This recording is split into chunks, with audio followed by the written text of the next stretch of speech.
حضرت حارث تیمی رضی اللہ تعالیٰ عنہ فرماتے ہیں کہ غزوہ بدر کے دن حضرت حمزہ رضی اللہ تعالیٰ عنہ نے شتر مرغ کے پر کی نشانی لگا رکھی تھی۔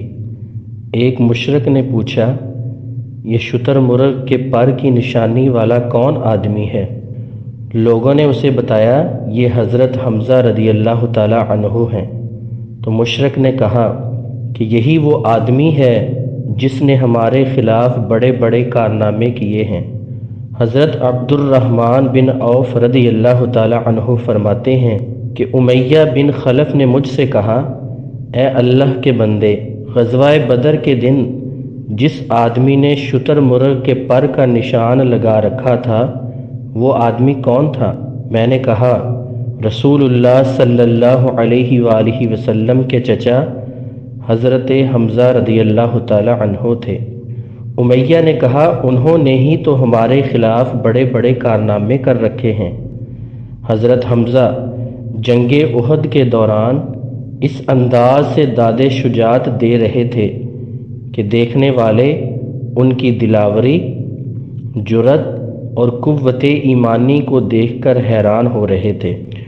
عمیر بن اسحاق روایت کرتے ہیں کہ احد کے دن حضرت حمزہ رسول اللہ صلی اللہ علیہ وآلہ وسلم کے آگے 2 تلواروں سے جنگ کر رہے تھے اور کہہ رہے تھے، میں اللہ کا شیر ہوں۔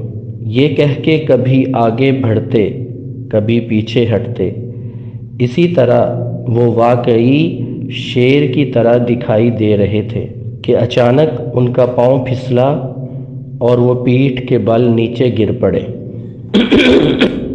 انہیں گرتے ہوئے وحشی اسود نے دیکھ لیا اور نیزہ کھینچ مارا، جس سے وہ شہید ہو گئے۔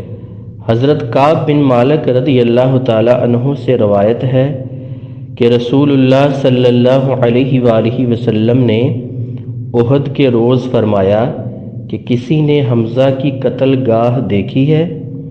ایک شخص نے عرض کی، اللہ آپ کو غالب کرے، میں نے ان کا مقتل دیکھا ہے۔ آپ نے فرمایا، ہمیں وہاں لے چلو۔ چنانچہ وہ شخص آپ کو اس جگہ لے آیا۔ حضرت ابو ہریرہ رضی اللہ تعالی عنہ فرماتے ہیں کہ اس دن آپ نے وہ کچھ دیکھا جو کبھی دیکھا نہ تھا، اور وہ دکھ اٹھایا جو کبھی اٹھایا نہ تھا۔ فرمایا، تم پر اللہ کی رحمت ہو، تمہارے جیسا صلہ رحمی کرنے والا، خیرات دینے والا شاید کوئی اور ہو۔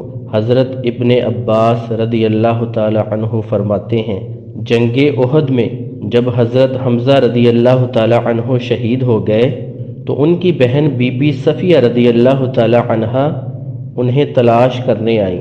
وہ حضرت علی رضی اللہ تعالی عنہ اور حضرت زبیر رضی اللہ تعالی عنہ سے ملی۔ حضرت علی رضی اللہ تعالی عنہ نے حضرت زبیر رضی اللہ تعالی عنہ سے کہا، تم اپنی ماں کو ان کے متعلق بتا دو۔ وہ بولے، انہیں آپ ہی اپنی پھوپھی کو بتا دیں۔ حضرت صفیہ رضی اللہ تعالی عنہ بولی، آخر ہوا کیا ہے؟ دونوں نے ان سے حقیقت چھپا لی۔ اتنے میں رسول اللہ تشریف لائے اور فرمایا، مجھے صفیہ کا فکر ہے۔ پھر آپ نے ان کے دل پر ہاتھ رکھ کر ان کے لیے دعا کی تو وہ سمجھ گئیں اور انا للہ و انا الیہ راجعون کہہ کر رونے لگ گئیں۔ اس روز شہداء میں حضرت امیر حمزہ رضی اللہ تعالی عنہ پہلے شخص تھے جن پر رسول اللہ نے نماز پڑھی۔ آپ نے 4 تکبیریں کہیں، پھر اور شہداء لائے گئے، اور جب شہداء لائے جاتے تو ان کو حضرت حمزہ کے پہلو میں لٹا دیا جاتا، پھر ان پر دیگر شہداء کی نماز پڑھی جاتی۔ اس روز حضرت حمزہ پر 70 بار نماز پڑھی گئی۔